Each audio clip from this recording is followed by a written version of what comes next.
to our show. Welcome to our show. It's a good show. Big, big shoe. It's really huge. Hey there, I'm Keith Garcia, Artistic Director of the C Film Center and Director of the Dragumentary, The Heels Have Eyes. You're listening to Talkin Troma with Zack. Welcome to the show.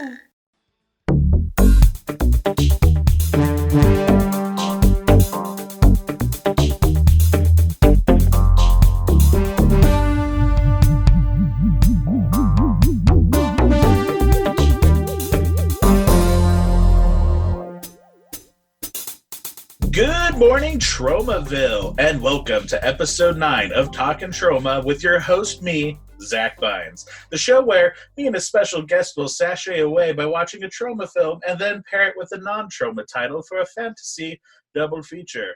But first, let me introduce my guest. He is a filmmaker, film programmer at the C Film Center in Denver, Colorado, and film historian Keith Garcia. Keith, it's nice to have you on the show. It is so good to be on your show. Thank you so much for having me. Before we get into the title, in Colorado, you program a lot of stuff at, I remember you programming back at the Stars Film Center way back when, and then at the Alamo Draft House, and now at the C Film Center, amongst other places. And I've always appreciated the thought and care that you put into not only showing the movies, but informing the audience what they're watching and why it's important. So when I was coming up with a list of people I wanted to talk to about just movies in general on the show, you were on my short list of like, I need to have you in the first 10 episodes. So. Well, I always appreciate, they're my favorite things to really do is talk about movies. So When did you first, because I don't know this, when did you first start like getting an interest in movies?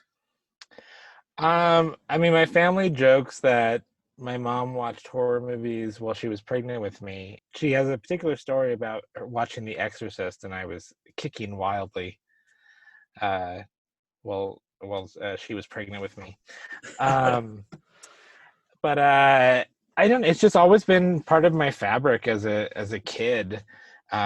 We were a video store and an HBO household, so if it wasn't on the TV, every Friday we got to go pick out movies, and we didn't have an age restriction on our membership at All American Video. So I always used to roam the really cool horror aisle, which when would this have been peak? I guess this would have been the 80s, probably like 85 or so. That video store used to sit on Alameda and Federal here in Colorado. Awesome. The horror section was just full of like amazing posters of the video art, which of course by 1985 we know was like amazing. Yeah. And yeah, so that section just always trapped me, just always got their hooks in me, and I was constantly bringing home stuff that, though, I mean, my parents didn't care, ultimately, was what it was. And it wasn't for lack of caring in general. It was just like, well, Keith seems to like horror, and my mom likes horror. So it's just kind of like, he brought another spooky movie home. And I seemed to understand everything without needing like a big explanation of like, this is fake, or, like you shouldn't be watching boobies or whatever. It just was what it was. And I think, to me, that was the best way to come into movies, because it didn't give me a sense of limitation. I mean, obviously, the adult section with porno was off limits, but yeah, that didn't necessarily interest me as a kid anyway. So. Yeah, like one of my really early video store memories was I saw the cover for Dolly Dearest in the store, and that freaked me out. And then I was like, I need to see that one. And then I saw the Rocky Horror cover, but I could never understood why it was in the comedy section. So I'm like, those, and so always in my head, I was like, I need to see those two movies they made, and Carnosaur, like those, like, always, like had a big impression on the video store shelf. Then later the mom and pop store turned into a Hollywood video, and I ended up working at like technically my childhood video store forever. But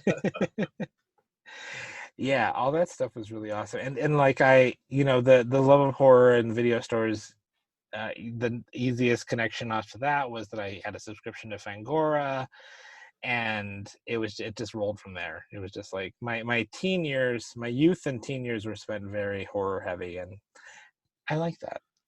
Me too. Yeah, growing up a monster kid was a lot of fun. So back in the video store days, do you remember ever seeing Troma titles there, or what was your first introduction into Troma movies? I remember seeing the video covers and not always wanting to rent them, and some part of that just seemed like, I mean, if you remember the covers for Toxic Avenger and like Surf Nazis Must Die, it appears a lot is going on in these films. And I remember as a kid being like, I don't know what's going on here. Like Surf Nazis Must Die, there's the Nazi on the surfboard with the chainsaw coming out, and like the woman who's like about to be chainsawed underneath the wave. And I just remember thinking like, that looks unpleasant. Like that looks like that's not, I don't know what's going on here. Who am I? Who are the heroes? What is going on here? So it took me a while to get to those films. I probably didn't start really watching Troma until I was probably like 13 or 14, when I started to be like, okay, let's move out of slasherdom, which is really the field that I grabbed onto. Yeah. Halloween and Jason and Freddy and Leatherface, and anything that was a slasher was my cup of tea. And then everything else that had a more interesting story, which, I mean, let's face it, like Troma movies have a more interesting story. It's not just about like, here's a thing and the people are going to die. There's always there's a hero and some kind of weird thing, and then like really inappropriate comedy, and extreme gore that is, I wouldn't even call it gore, just extreme special effects that are over the top, and Lloyd Kaufman being his own character, and just all that stuff was just very intriguing as I got older. And things like the Toxic Avenger cartoon came out, and where I was just like, well, I gotta connect these dots. Like, how is there a Toxic Avenger cartoon already? Like, let me see what this is about. And it all worked out. But yeah, it was probably the teen years is when I really started to discover Troma. And I may have even caught a couple. I believe that Troma movies played on HBO every so often. At least Toxic Avenger did. And so I think I remember seeing that. I mean, very like, not that I wasn't impressed, but just like, oh, okay, that's not at all what I thought that was going to be. Yeah. And it's kind of gross, but okay. Like, we'll see what's going on. Oh, now there's like 3 of these Toxic Avenger movies.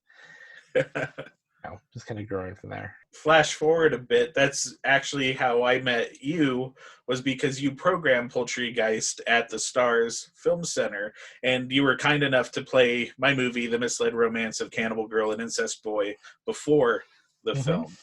I sure did. Yeah, and that was programming films during that time. Troma had really kind of started, they were on their second peak of stuff. I believe it was like Poultrygeist, and then maybe like Toxic Avenger 4 was getting ready to come out, and Romeo and Juliet, and those various films that as a film programmer with an eye towards horror, or at least just unique genre, I was like, all right, we'll do this. This seems like a good time. And I had previously, if we really is that fresh out of college, I got a job at the Mayan. So I got a job at the Mayan Theater, first as floor staff, and then eventually moved my way up to running the whole theater very quickly. And this is like 1996 is when I started at the Mayan. And I was put in charge of the midnight programming there, which it had started before me as a 2 different series that they did only in the summertime. One was called The Terror Train, which was just horror films, and then one was called The Orient Express, which was Hong Kong action films. And I just was like, okay, cool, we'll do that. And I just intertwined them in the same summer. And we had such a great explosive summer of just like hits, like people coming, like it would be one film downstairs, one film upstairs. And then the next night we'd swap the houses so that one was in the big house. They were each in the big house at different times. But like Friday and Saturday nights were just full of people coming to these midnight movies. And it was such a fun series to program. And then in between, I decided to sort of start my own midnight programming that wasn't just in the summer. It was like, oh, we could do this every weekend if we really wanted to. So we just kind of took the basic, like, midnight madness or midnight whatever, and then just programmed various stuff. And at one point we got contacted by Troma. I believe Sergeant Kabuki Man may have just been coming out, but they wanted to do a whole like Troma thing, a whole month of Troma. And Lloyd came out, and they had people dressed as Toxie and Sergeant Kabuki Man. Nice. And all sorts of stuff. So that was my first like real experience with the Troma crowd, like people who loved those movies, and with Lloyd, experiencing Lloyd and just everything. So that was my first visit to Tromaville was via my time at the Mayan there, which was till 2001. And then I ran a program to theater in Austin, Texas called Adobe. Also had a Lloyd visit during that time. I think that was with Toxic Avenger 4. That would have been early 2000s.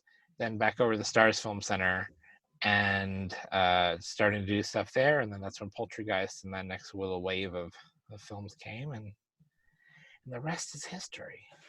And I like some of the stuff you're programming now at the C Film Center. You have a few different film programs like Cinema Q. Mm-hmm. Can you talk a little bit about? Yeah, Cinema Q is a program that I founded in like 2006. As a queer man myself, I loved gay film, but there was always a notion of, especially as a programmer, wanting to play it all the time and not really feeling that there wasn't an audience for it. It was just like there hadn't been a slot for it. And so in 2006, we were working with the center who puts on Pride Fest here every year, and they had asked queer film series for Pride Fest to garner interest in Pride Fest. And so I just kind of looked around at new queer film that was coming out and discovered that there was actually a lot, and it just wasn't getting opportunities to play on screen. So I did a nice little series of but then there were so many other films that I had access to, and that I was going to have access to in the coming months, that I decided to sort of create. We called that program Cinema Q. And then I just decided, you know what? I think it's important to make sure that we have a spot for queer film all the time. So I made a promise that we would play a queer film every month from there on out. And so Cinema Q became a monthly program with these new films, occasionally a classic queer film.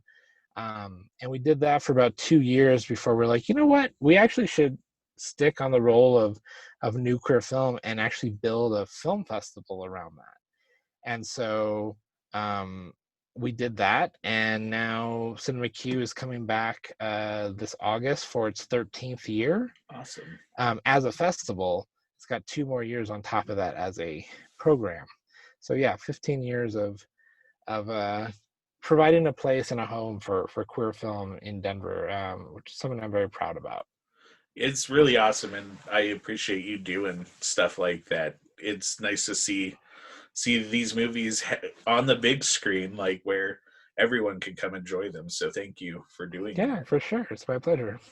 So, and not only do you program films, but you also are working on a documentary. You got to tell everybody the title because I love it. Well, the horror kid in me, when doing a documentary about drag, I always lead with the title first with any film project that I envision in my head. a title and a poster is what I like to start with. And so this documentary, Dragumentary, titled "The Heels Have Eyes," which really, to be honest, is just like I can't imagine a better name for a Yeah. documentary. And it always worries me because I've been working on this project for about 12 years and it's not finished yet. And I'm just like, at some point, someone's going to realize that name themselves and take it and do their own film called The Heels Have Eyes. And I'm going to look like a copycat. It was used as a pun on an episode of RuPaul's Drag Race about a season ago. And I was very like, oh no. But then I was like, okay, but it was a laugh for people and good. That's fine. So And can you tell us a bit about what your documentary is going to be about, or at the moment what it's no, looking like? yeah, absolutely. It started out 12 years ago as me really rediscovering my love of drag, a love that I discovered in high school, mostly due to films like Priscilla, The Adventures of Priscilla, Queen of the Desert, Tu Wong Fu, just the birth of RuPaul as an entity. And just that was also a very prescient time for me coming out in high school. But the idea of drag and playing with gender and performance and makeup and all this stuff, I had that interest back in high school, and then it disappeared for a while. And then 12 years ago, I came to a show here in Denver, a drag show, and it blew me out of the water. And there was such a varied change in what drag was at this show that just excited me. And I started coming to the show every week, and then something sparked in me. And I was like, someone needs to be capturing this and getting to know the stories of these performers. And then I was like, well, duh, that's you, Keith. So I picked up a camera and started recording the shows, and then it was building to getting interviews with the performers. And just through a varied amount of time and a bunch of other things, it just has, the drag world has changed immensely in these 12 years. I mean, when I started, RuPaul's Drag Race hadn't started airing yet, like its very first season. And then in the midst of all that, it became this gigantic world-changing cottage industry, specifically about drag. So the focus of the film has changed a lot, other than the main focal point is always about drag. So what the film is about and will be about is drag at its very essence, channeled through an amazing group of performers that has built beyond that first original show that I saw into so many more from the Denver community. And though it won't focus specifically like on Denver as a place, we have such amazing talent here. Yeah. That's what the stars of the show are, this talent that I definitely hope the world gets to fall in love with, and see where this kind of project, this kind of seeing this story laid out and hear them talk about why they do and why they love what they do and their trials and tribulations. I really hope makes a difference in things, and it's something that someone asked me. They're like, "Well, don't you think that that's what everyone gets with like RuPaul's Drag Race?" And I always have to point out, no, because that's a competition show, and the actual time spent getting to know people is very, very slim, versus watching them compete in a battle of sorts. And so I want to take the moments where people get to know performers and really kind of like let that blossom into this project. So I did a large bulk of the filming back in 2015, at least in terms of like interviews. There are some updates that need to be done. Obviously, we ran out of money that we had for this production a few years ago, and there will be a push soon to get a little bit more money to do a couple of very important interviews and aspects to the project to get it over the finish line. And Not to jump ahead too much, but I have to throw in this Doris Fish quote from Vegas in Space is, "You can't make a feature film on a prostitute's salary." exactly. That is, well, I am a prostitute, so my salary is exactly that. And there's always been an aspect to the film which I wanted to save towards when we were almost done with it, and throw some energy and some money into it as well. I always imagined these kind of bookends throughout the movie that are essentially trailers for movies that don't exist, but utilizing our performers in all the roles.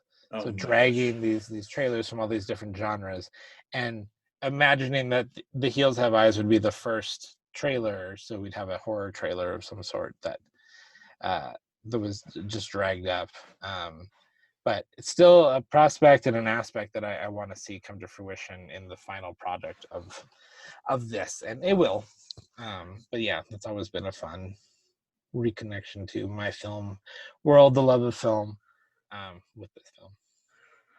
Well, and I think it's a pretty good transition talking about your drag film, which is one of my most anticipated movies of whenever it's coming. When you announced it, I just can't wait to hear that story and dive in. I've loved drag films probably since high school as well.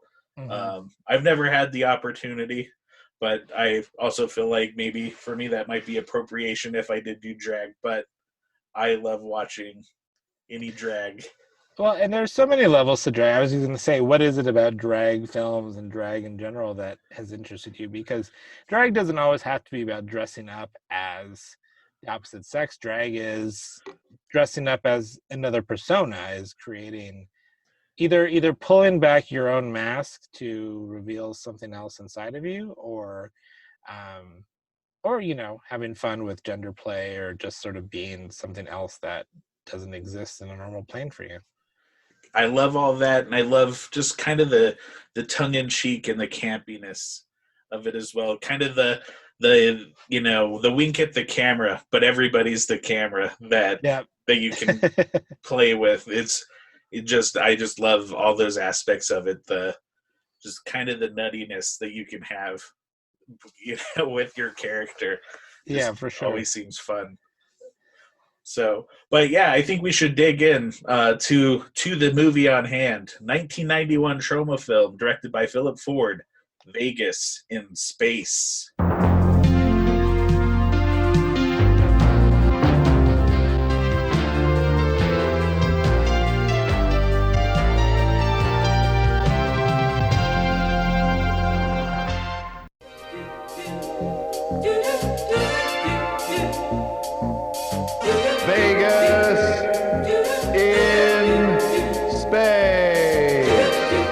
Sensational new motion picture answering the question, what will women look like in the 23rd century? Come along on a weird trip to a planet without men. Journey to Vegas in Space. An oasis of glamour in a universe of mediocrity. An orbiting paradise plunged into chaos by a diabolical jewel heist. Tottering on its delicate orbit, the glittering resort is swept by a cosmic crime wave. Arson, theft, physical torture, tremors, gas fires, nightmares. A distress signal goes out across the cosmos. I only want to be your lover for a little while.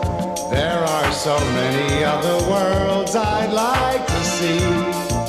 I know a little place called Vegas. Let's make love tonight. Tomorrow calls to me.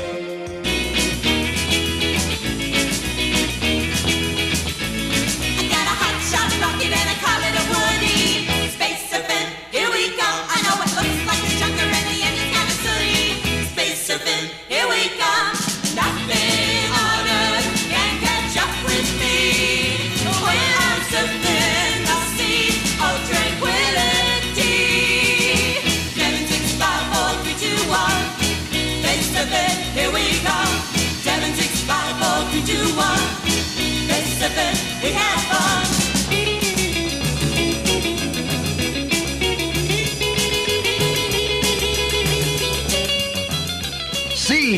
brave young men swap their sex to go undercover as go-go girls from Earth. Thrilled to a savage meteor shower. Behold, the Empress's off-world slumber party, a glittering soiree attracting queens and princesses from across the universe. Gasp! But secret agents performing a traditional mid-20th century lounge act. These strange sights and more await on Vegas in Space. It's fun, it's new, it's fabulous and far out in lifelike 2D glamorama. Either way, it doesn't matter. And color. Just as It's a long new dimension in sight and sound. You'll have to be shockproof to withstand the visual assault.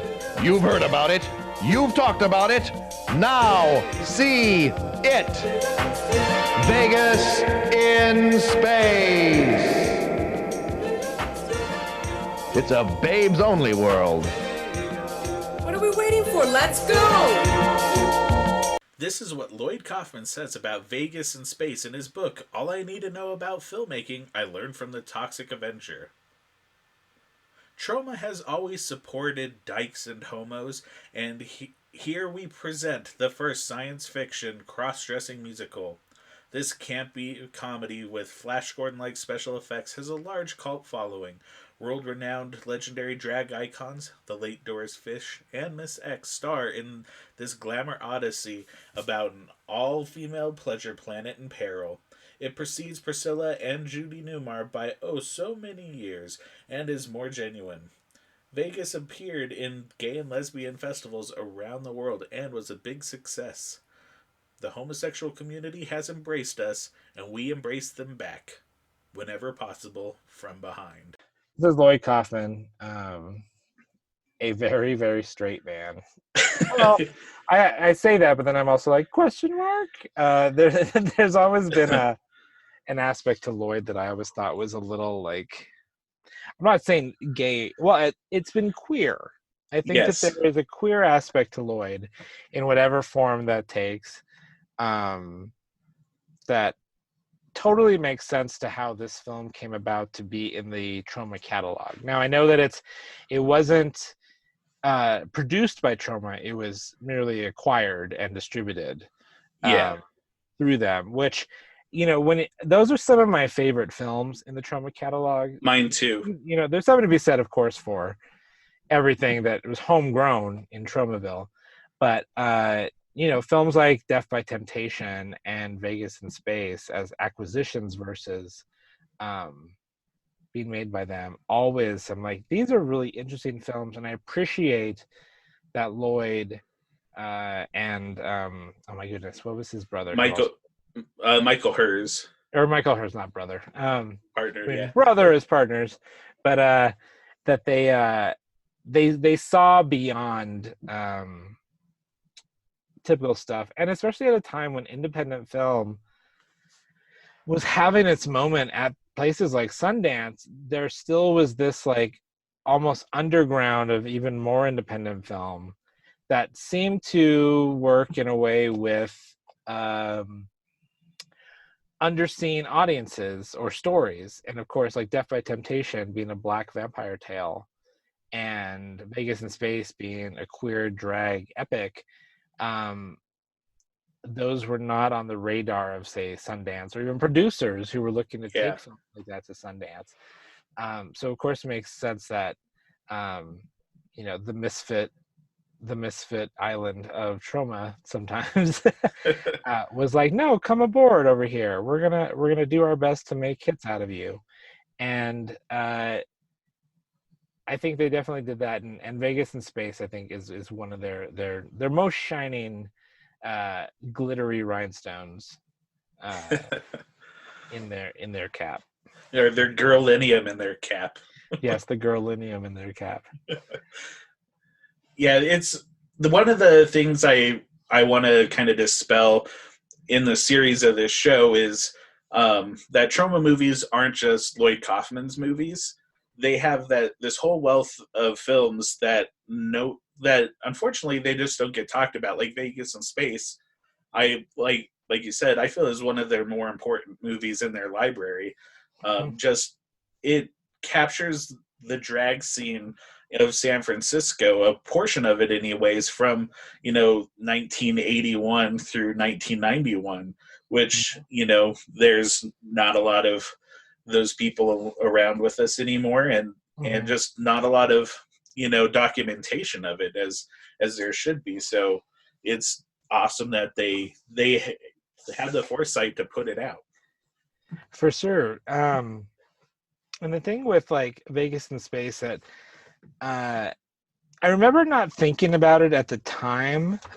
I just kind of my first viewing of Vegas in Space, I was out and I was absorbing a lot of queer film, but this was, I think I probably saw it in the 90s at some point after I came out, but like in the independent film scene, I still can't even remember exactly where I saw Vegas in Space. I know I saw it on a like 16 millimeter print. So maybe it was when I was in college. It was like rented for one of our like movie nights or something like that. They used to have like access to a catalog of movies and get 16 millimeter reels in of the films and then just show them every like Tuesday or Wednesday night in the gymnasium.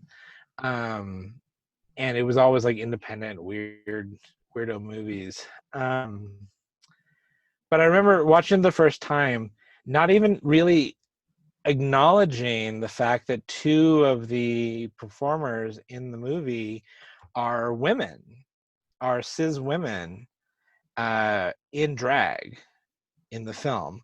And that's something that has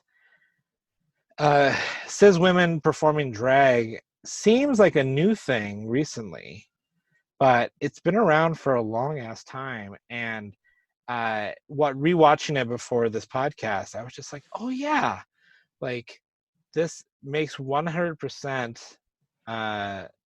It just makes perfect sense that the drag scene at the time was featuring people who were not only cis women but trans, gay men, whatever, but that it was that varied and that interesting, and especially over a project like Vegas in Space, like. Which I always love when you're watching the opening credits, and normally a film would say like based on the novel by blah blah blah. It says based on the party by Ginger Quest. I actually have a sound clip I'm gonna play from Ginger Quest talking about the original party. So Ginger, the film contains the credit based on a party by Ginger Quest. Can you tell us about the original Vegas in Space party? Well, yes, in the early 80s, I wanted to throw a party that would encourage people to wear costumes and possibly do lip-sync numbers. So I got the idea of Las Vegas showgirls and outer space and called the party Vegas in Space. Nice. Yeah, I love that a party was so inspiring for its theme and everything. Like I can just picture everyone being like, we're gonna have this party and I'm coming up with a storyline where we're gonna act some of these things out for the guests and it'll be really cool. And then like you have the party and it's such a success and everyone's like, what if we did this? What if we did this? And then someone's like, I own a camera. Oh, I know someone, my friend so-and-so slept with this dude who works on this movie, and you know what? I have a sugar daddy who can give us $100,000 so we can make this movie, and that's sort of like by hook or by crook came together. It's kind of fun. Another clip I'm gonna play real quick. It's Phil Ford talking about just the origins of this movie getting made with Doris Fish.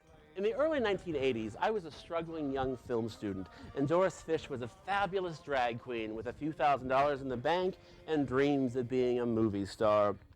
When she approached me with the prospect of directing her in an outer space adventure musical comedy entitled Vegas in Space, I jumped at the opportunity. Here was a vehicle with all the elements I was looking for: glamour, laughs, and most importantly, stars. Now, we started out originally to make a short film. Doris and Miss X fashioned a script with roles tailored for them and their friends.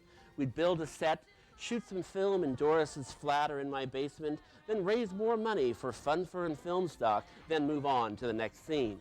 Now, working in this unorthodox fashion, it took years to complete the film, which had grown into a full-length feature by then.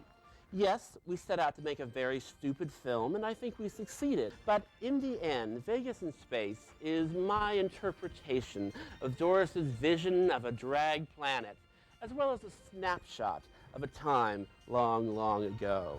And I always wonder too, I know there's a good section of the movie that's in black and white.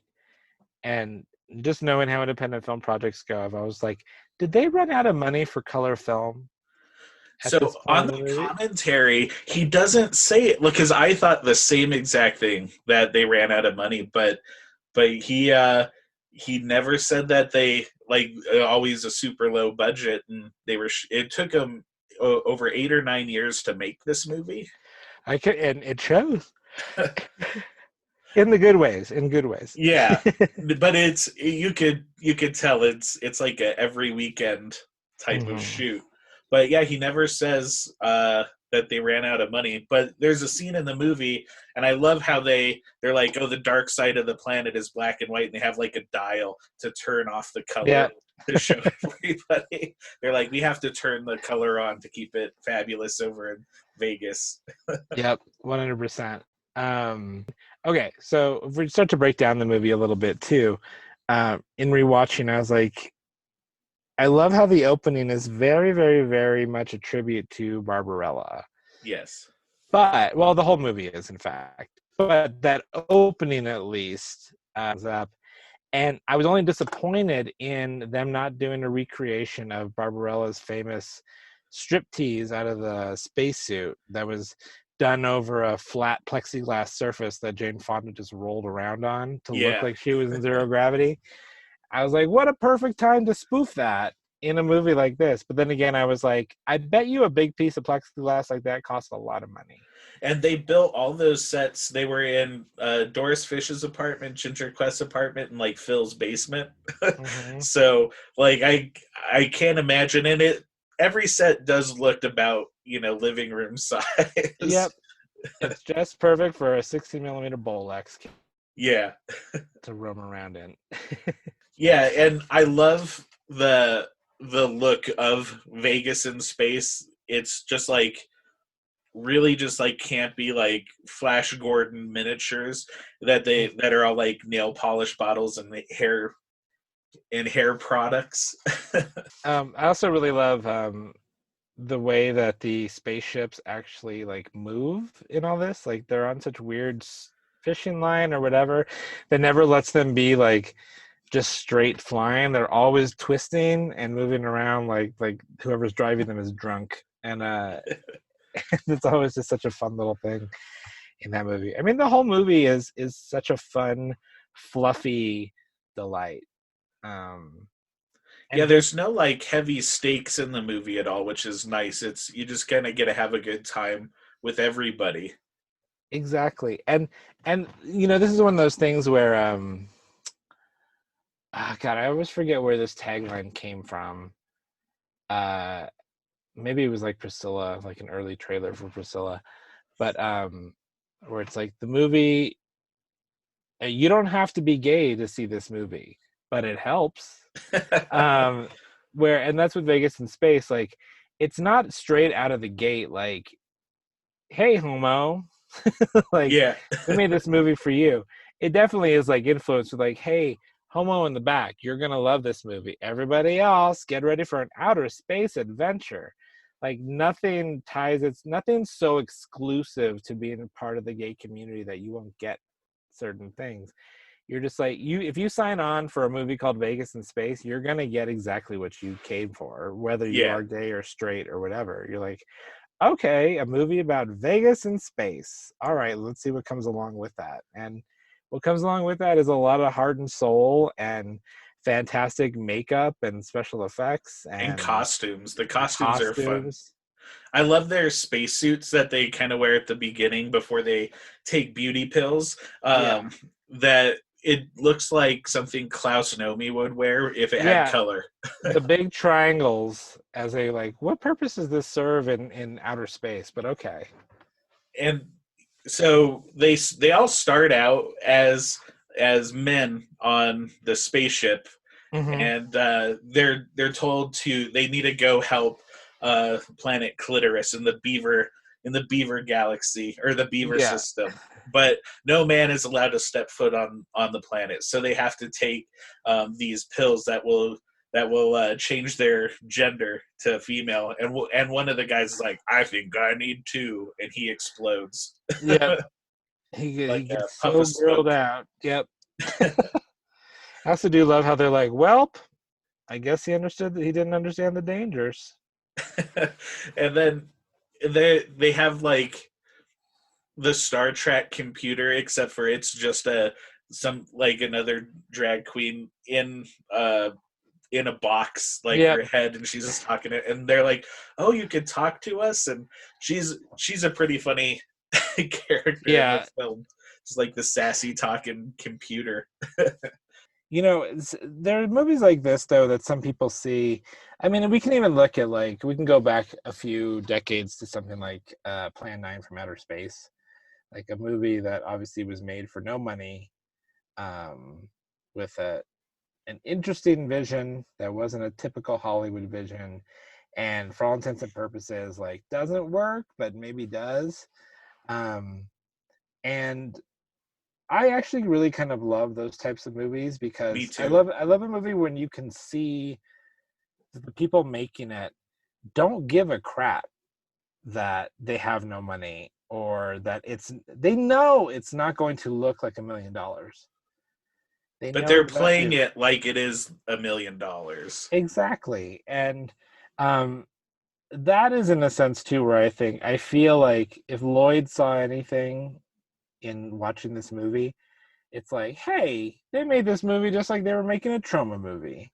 Yeah. Like they take it very seriously to produce something that is not serious at all. Yeah, Lloyd always says, he's like, we may not take ourselves seriously, but we take our art very seriously. Mhm. And I think that comes across in Vegas in Space. And one of the things I really love low budget movies like this where you can see the seams, but that they're also sincere about it. Because there is kind of, it feels like a newer thing where you have the low budget, movie that will look at the camera every 5 seconds and be like, see, we're low budget and I can't handle that. This one plays it like it's the biggest blockbuster and they have all the stars and all the money. Exactly. Yeah. And leave it to drag performers to chew the scenery and just know their lines and what they're planning on doing. There's such perfect deliveries of these characters in this movie. Like I said, that looks like, and half of it is made on paper towel rolls. Is you just know they just wanted to portray these various characters, and they had their sass and their attitude and everything nailed down for what was going to come out of their mouths, how they were going to play these people, and that is just part of the fun. If it had been phoned in because any of those performers were like, no one's going to understand that this set means this, or everyone's going to think this looks cheap, they're just like, whatever. Yeah. It's going to look fun, and now I'm going to do this thing. And that was part of the thing too with when I was brought up about two of the performers being cis women, is obviously at the start they have to play men. And chances are that their shtick in life was probably as drag kings. Yeah. Which have been around for forever as well. And but then they have to start out that way, but then they become drag queens, drag female entities. And that's just so much fun to me. Like, it didn't matter. They're just like, well, this is who we're starting as, and this is who we're ending as. And this is the path we're going to take with this movie. Did you have a favorite character in the movie? All the characters in this have such unique personalities. Like, it was kind of like just watching one of your favorite shows and waiting for your person to pop back in. Like, did you have a favorite? I really have been. I grew to become a fan. It was unfortunate that we learned that Doris Fish didn't really live to see this movie sort of come to its complete fruition. Doris Fish and Tippy, who played Princess Angel, they both passed away before the premiere. Mm-hmm. And it's just anything that Doris Fish does in this movie, I just think is fantastic. Like such a look to them, and it's a very I was trying to think last night watching the movie what like rock star Doris Fish looks like, but there was just something about them that just like I was just like, this just like you just look good and you're sassy. I appreciated that, like, I'm the like captain of this ship, but I'm very clueless. But like, I don't know, like there's too much goodness in this movie. Yeah. There's too much joy to really pin down any specific anything. It's just awesome. One of my favorites in the film was Empress Noodles, who you're introduced to her when she's just coming in a flying saucer, and she sticks her hand like over the thing and starts waving at everybody, like just behind the prop, breaking that fourth wall, and like be like, "Oh hi, hey." Yeah. And her comedic timing in the few scenes she's in just like had me in stitches like the whole time. And then Mrs. X's character, Queen Veneer, the Queen of Police. Yes. She's like evil looking, like a Maleficent or Disney villainess. And she is wonderful too. Another good one in there, Tippy's character, Princess Angel, who's like the negative version of the Queen Veneer, who's all in pastel the whole time. Yeah. Who you're thinking, it's like, okay, well, she's obviously the good one, and yeah, Doris Fish is Captain Dan Tracy / Captain Tracy Daniels. I like just looking at a picture of her. I realize she looks like Diane Lane. Yes, in drag, and that I think that's what kind of sells me to her. Like I'm just like, you look like Diane Lane. And I guess she did most of like the extras, makeup and costuming and all the art decoration in the film, as well as like executive producing and playing the lead, which I cannot imagine a bigger undertaking for this type of movie. and keeping the director in reins, like exactly. I just looking them up on Doris Fish on IMDb, and it's funny, like this is her first full like filled out role, and she's been in 3 other things before that. A movie called Sex Wars, where she plays a cantina extra, a movie called a series called Partners in Crime, where she plays the blonde, and a short film called Roller Coaster to Hell, where she plays the older artistic woman. So I feel like I've seen Sex Wars before, and that's the director of Vegas in Space. There was like a short film he did prior, he directed, but I feel like it was just like a Star Wars club scene. Like it was, I think it's like maybe 20 minutes or something. That may be Roller Coaster. Yeah, well, I'll double check on this, but Sex Wars looks like it's a full movie. It's an 80-minute movie. And Bob Fosse directed that. It's also rated X, so I wonder if this is a porn title, a porn maybe of some sort. Maybe Vinegar Syndrome put it out, or should put it out. It seems like something that would be up their alley. Yes, for sure. Oh no, just list them for Sex Wars. But so they did direct Roller Coaster to Hell. That was their short film. But what were they in Sex Wars? Oh, they were an actor in Sex Wars. They were also a cantina extra. So, and the director of Vegas in Space, he has the craziest stories on the commentary of this DVD. If you haven't checked it out, you should definitely just like kind of hearing the slice of life of.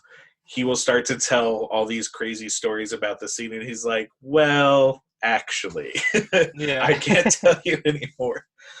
I liked it. They have these crazy like dream sequences in the movie that look like just like early MTV video art. Oh, yeah.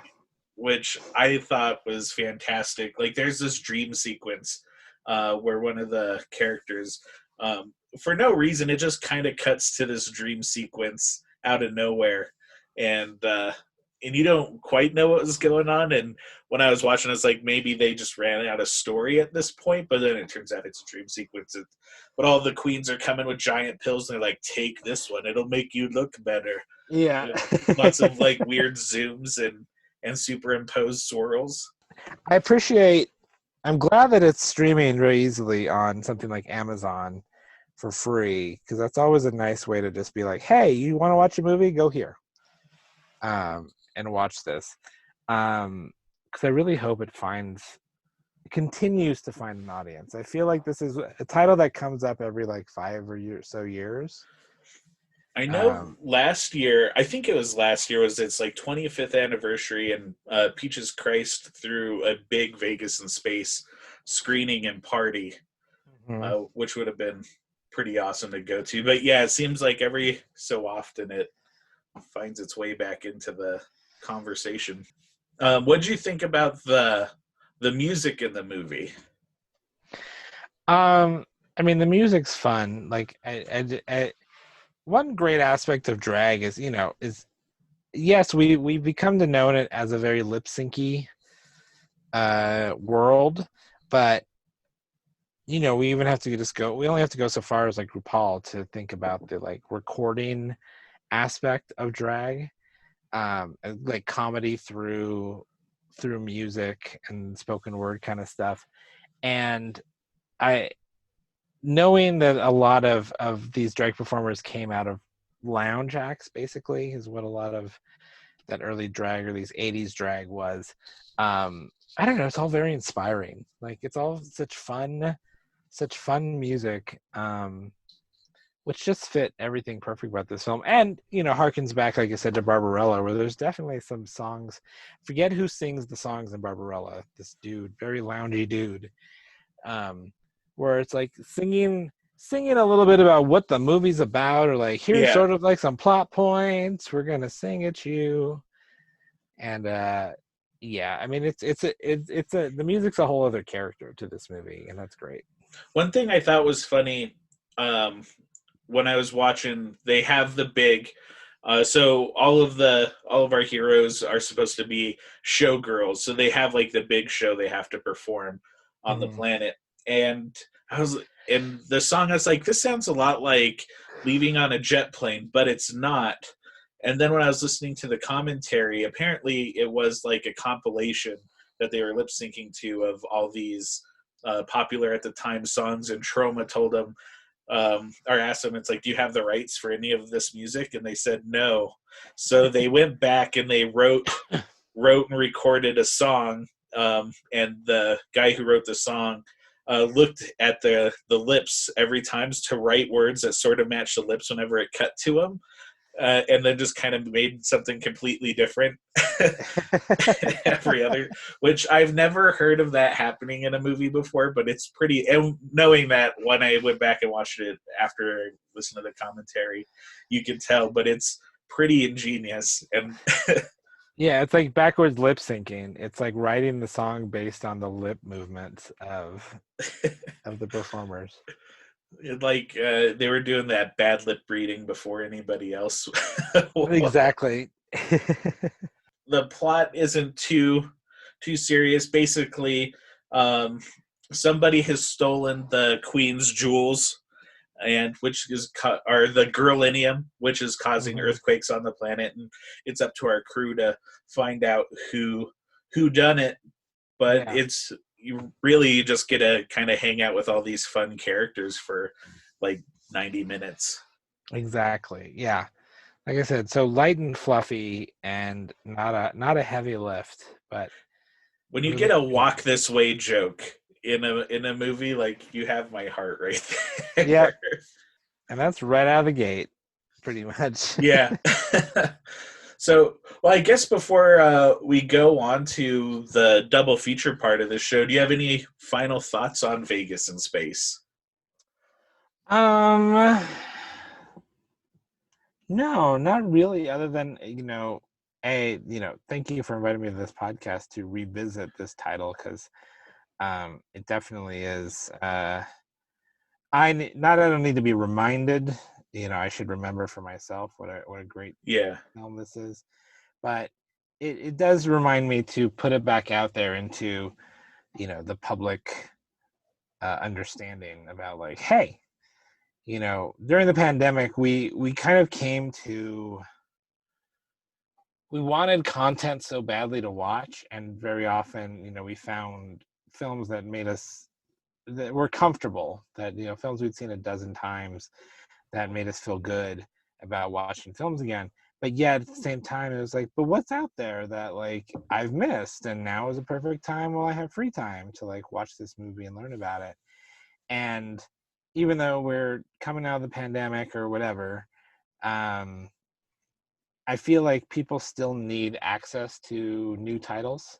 Yeah. New old titles like this to dip into, because everything I know a lot of people who, watched 50 plus movies over the pandemic, and they were not someone who did that amount of watching. But it's like, this can be really good to just catch up on all this stuff. And if you are a fan of queer cinema in general, you definitely need to have Vegas in Space as part of your having seen films. Yes. Make sure that's on your that's taken care of. All right. So it was Vegas in Space night at the theater. What was the second movie that you picked for your double feature? That second movie is a new film that has played the film festival circuit recently, and will be released in theaters very soon, this September, called Death Drop Gorgeous.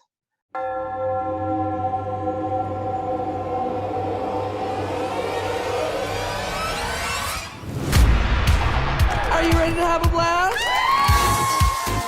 You, me, we're going out on the town. Where are you going tonight? The Outhouse's Halloween party is their biggest of the season. Oh, you didn't hear? Just a heads up, but there is a guy that's gonna meet us there at the bar. What have you got? You little slut. Help! Get a new job. Rent's coming up. You want your job back. Tony, I'll take any shift you can give me. Tuesday with Gloria Hole. You're gonna be working at the same bar as Janet. Who are you? Mirror, mirror on the wall. Why even bother asking? She's so much prettier than me, it's not fair. Bitch. You can always find beauty in tragedy. I'd kill for your skin. Hi, yeah, O'Hara. The body count of gay men continues to rise in Providence. 4 dead bodies? You think people ain't gonna talk? Whether you like it or not, it looks like we got a serial killer on our hands. People at your bar are dead, and that could have been me. We could be next. Any more questions, Detective? Watch the teeth.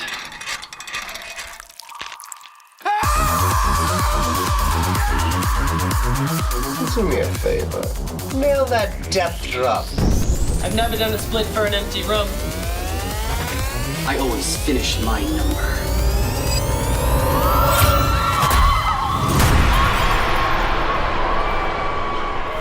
Boo, it's the vampire.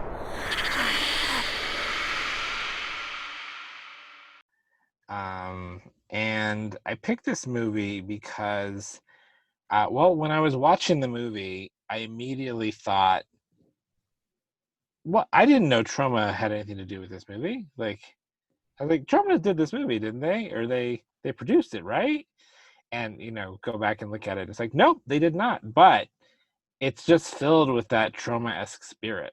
A spirit that also, even though Troma didn't produce Vegas in Space, like that's the bread and butter of Troma, which is a passion project that may take years to put together, scraping every dollar, seams showing all over the place, Definitely a low budget feel while you're watching it, but not in a way that makes you annoyed, but in a way that like really wraps its finger around your heart and gives it a little squeeze. And Death Drop Gorgeous is about a bartender who moves to a small gay burg and suddenly has to deal with someone killing various people around the bar and drag performers, and who could it be? Who is this person who's killing people in really creative and interesting ways? And it's just so much fun. And it was kind of a group effort of directors. Their production company is called Monster Makeup, and they are made up of at least 3 directors on this film were Michael J. Ahern, Christopher Dalp, and Brandon Paris. But they are also the actors in the movie. Oh, nice. And the writers, and there's other people who are actors who are also like did the soundtrack and did the key grip. Like it's a production made up of like the actors are the creators and everything. And it's just so much fun. And you know, these creators really got the essence of a movie like this, of a plot like that is also kind of like light and airy. It's not a Dragumentary lift. It's you know, someone killing people creatively, but it's very gay. Obviously working not just with drag performers, but the main protagonists are gay and having gay problems.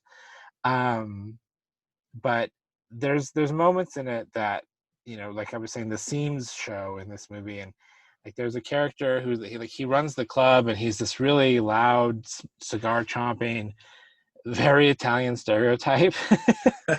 And the actor who plays him, he's supposed to be a very like Goomba style, like, you know, fat Italian, and the actor who plays him is not built that way, and it's very obvious that under their shirt they're wearing a pillow for their like stomach.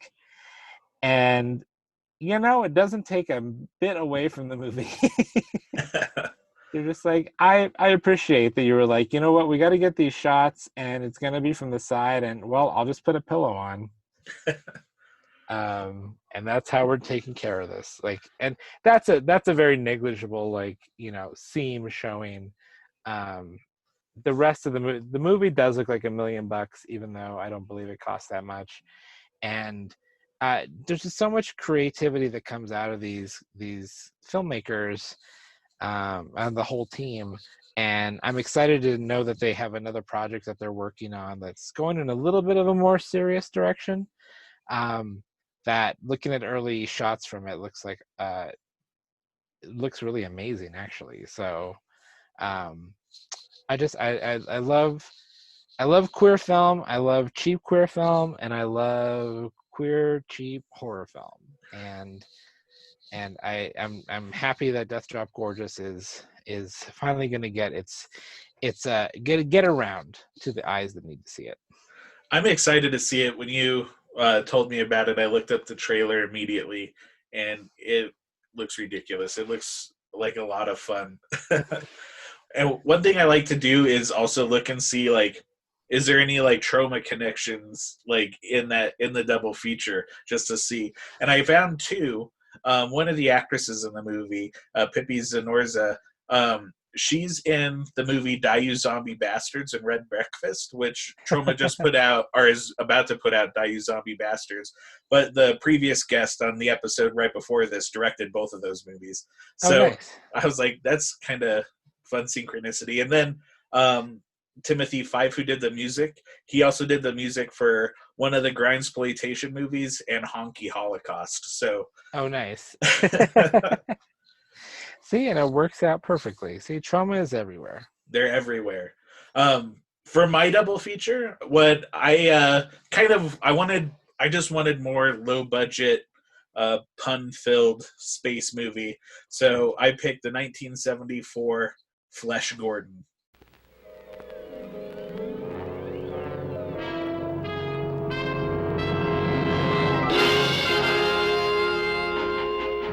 Gentlemen, we are in big trouble. You've heard about it. You've read about it. Now, finally, you can see it. It will be a dangerous trip, and I don't know what we're likely to encounter out there. But someone has got to save the Earth from the treacherous clutches of that evil ray. Sure. Why not? We'll give it a try. Blast off with Flesh Gordon in his cosmic crusade against all evil.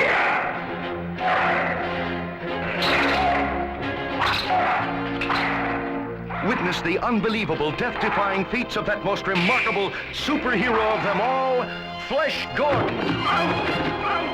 Journey with Flesh Gordon through the dangerous outer reaches of intergalactic space as he joins forces with the mysterious Professor and the lovely Dale Arder to save the Earth from the incredible sex ray.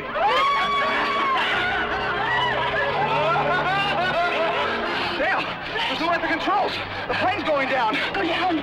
Go down. Over. Flesh Gordon. The ridiculous. My ass. The unmentionable. The preposterous. Be swept away to the dazzling heights of astonishment as you enter worlds unknown. Good. There's oxygen on this planet. Your sickness. We've captured the Earth people and await your command. The Earth people, eh? Bring them to me at once. Enjoy with Flesh the bizarre pleasures of the Forbidden Planet. I am Chief Nellie. I'm Prince Precious, rightful heir to the throne of porno. What is it? A floor! It's opening! Join Flesh Gordon as the crafty Emperor Wang unleashes the forces of interstellar tyranny against him in 100 mind-boggling adventures. I just wanted to look at your tits. Flesh Gordon. Look! An outrageous parody of yesteryear's superheroes. It's the 8th wonder of the world! Oh, boy. Not to be confused with the original Flash Gordon. Nice. So this one's like hard to track down right now. Like I couldn't find it streaming anywhere or even on any adult film sites. So I think it got a DVD or Blu-ray release not too long ago, but I think it might be out of print or just harder to come by right now. But if you haven't seen it, it's about a character, Flesh Gordon, and it's almost a shot-for-shot parody of the Flash Gordon serials from the 30s. He has to go to the planet Porno to stop the evil Emperor Wang from shooting his sex ray at Earth and turning everyone into sex fiends. They fly around in a giant penis spaceship. So it's pretty awesome. There's an R-rated version and then an X-rated version. So choose at your own risk, I suppose. Although I don't remember the X-rated version being a full-on porno, but it could have been. I think it's just a little more adult-themed. And then the Troma connections I found in that one, there was a ton of sex slaves in that movie who were in this Troma movie that I'm going to talk about on the show called Video Vixens. Have you ever heard of that one? Yeah, actually. It's fun. It's almost like a Kentucky Fried Movie porno parody without the porn. Yeah. And then in Flesh Gordon, there's a lot of special effects connections because there's a lot of weird stop motion in that movie.